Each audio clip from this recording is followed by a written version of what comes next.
October 25th, 97, Chris Farley comes back to host the show. And you wrote four sketches that I know of, which were, and I wanted to ask if they got all to read through, which was a bear sketch that didn't get in that I know of. One was Minnesota Fats. It was Farley playing Minnesota Fats. Another one with him playing Rosie O'Donnell, like a Rosie O'Donnell show. And then the last motivational speaker. The motivational speaker did get on the show. That was the one, but do you remember those three others? No, I'll have to look them up. I do remember the bear sketch did get on. Oh, that did. Okay. The Minnesota Fats with him playing the pool thing and Rosie didn't, I guess, get in. I don't remember either of those sketches, but I will look them up. Oh, yeah, I did write a Rosie sketch. I wrote a Rosie sketch where he played Rosie O'Donnell. It sounds like, oh, yeah, but then he breaks down and I'm just reading it now. Tell us about it. I'm going to read it out loud to you, and I'm going to rediscover it with you. Open on crude replica of Rosie O'Donnell show. I may regret this. So singers, so grab onto your chair because she's headed for there. It's the Rosie O'Donnell show. Live Sherry in audience as a spunky old lady in the front row. Now here's Rosie, because she used to have people in her audience every night, every morning introduce her. Chris Farley bursts out as Rosie. Audience goes wild. Chris Farley yelling, no impression at all. Yeah, woo, woo, I'm Rosie O'Donnell. Yeah, baby. Here I go, baby. I'm Rosie O'Donnell. Woo! Hey, band leader. Will is the band leader trying to enjoy Chris. I'm Rosie. Does a cartwheel. Look at me, Rosie. Woo! Suddenly tears off his wig in disgust and yells, damn it, I suck. Can't do Rosie O'Donnell. Sorry, I'm sorry. Gee, Lauren enters. What the hell's going on, Chris? I'm sorry, I have no idea how she sounds. I can't. Chris, we spent a fortune on this set and that costume because you said you could do Rosie. Now what are we going to do? Oh, God, oh, God. Look, I'll do someone else. Who's fat? Oh, okay. Think. I'm trying. And then back to Farley. Fat. And Lauren's like, as fat as you. Man, the pressure. I got it. Brando. Lauren, you can do him? Yeah. Okay, we'll make the changes. Go, run. Lauren, get the brewer guy. Crude animation with Brando hurriedly put in Rosie's place. Says, grab onto your chair because he was the godfather there. It's the Marlon Brando show. Cut to Sherry and the audience, confused but game. And now here's Marlon. Chris bursts out as Brando. The wig is different. Most of the lipstick has been removed, but the clothes are the same as Rosie's. Audience go wild. Jim as Pesci is the band leader. Hey, how you doing? I'm Brando. Woo, I'm Brando. Hey, I'll make you an offer you shouldn't refuse. I'm Apocalypse Now. The horror. You talking to me? I'm Brando. He does a cartwheel. Returns to the Chris Farley voice. Whee, yeah, baby. Throws off the wig. Damn it. Lauren runs in. What happened? I don't remember what Brando says. Well, thanks to you, we don't have time to write a sketch. That takes 10 minutes. I remember, Chris Farley says. Well, now what? Lauren says. I don't know. Let's think of more fat people. That's not my job, Lauren says. And Chris says, What is your job? It's to not do that. Who's not busy? Brewer, get me the fat black guy. Oh, Jesus. Jim is offended now. He says, Lauren rolls his eyes. Sorry, the fat African American guy. Tracy Morgan enters. Yes, sir. Lauren, get me a list of fat celebrities. I mean, as fat as Chris, okay? Get me double chins, saggy breasts.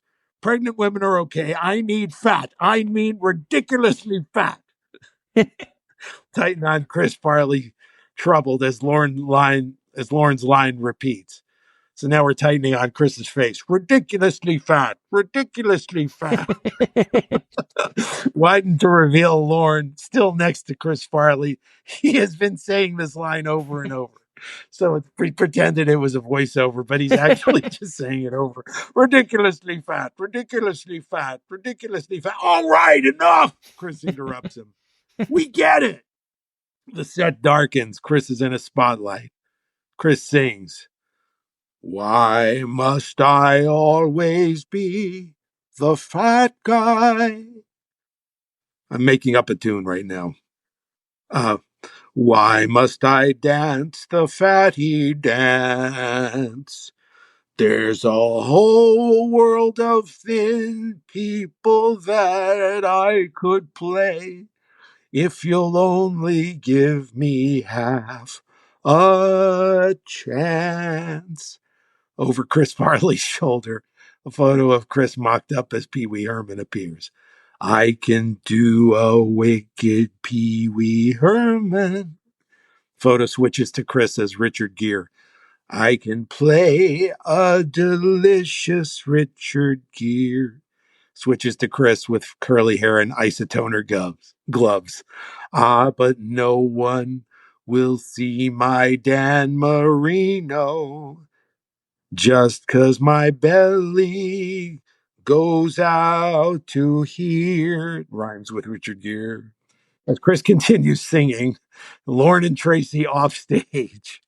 Tracy reads from pad. How about Drew Carey? Not fat enough. The guy from Blues Traveler? Yawn. Fred Flintstone? Been done. Hardy? Who's your Laurel? Tracy shrugs. Chris is still singing. So hear my tender plea. Oh, won't you let me be? And then a picture of Chris as Jenny McCarthy appears. Jenny McCarthy for you. Chris warmly acknowledges applause. Lorne runs up with Tracy trailing. Chris, you're a hit. What did you do? I was just myself, Lorne. You mean fat?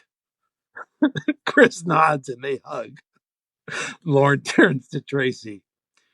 You eat. Oh my God. He turns to Tracy and says, You eat some bonbons. Tracy nods and runs off as Chris hugs Lorne again. Wow. That's the end of it. I want an entire podcast with these things that you have written. That's amazing. I mean, you didn't remember writing this, but just to hear that this could have gotten on. You know what? I remembered when I heard Lorne say, Where's the fat black guy? I remember being in read through and feeling uncomfortable, even though I had Chris call him out on being crude. I felt uncomfortable even just making Lorne say it in read through. But there it is. It made me laugh at the time. And it's making me laugh, maybe not for the right reasons now, but it was a long time ago. But just to hear these things that could have gotten on, I'm sure the Minnesota Fats things. I mean, I was basically, obviously, what I was doing was making a comment on how Chris is being exploited for being fat. And that, I mean, honestly, that's what I'm getting out of reading this, is that it's mocking the show and the comedy world for just going to the fat guy well over and over and over, and then creating just this absurd joke that he can play Jennifer Aniston or whoever, Richard Gere, which he obviously couldn't, but it was not, it could easily be misinterpreted as saying all Chris can do is be fat guys, but I don't think that was the point. I wish it got to dress, but you got the 2 sketches on. That was... Oh my God. I used to write in my later years. I would write these deconstructing sketches with Lorne in the background way too frequently. I can't believe I just read that for you.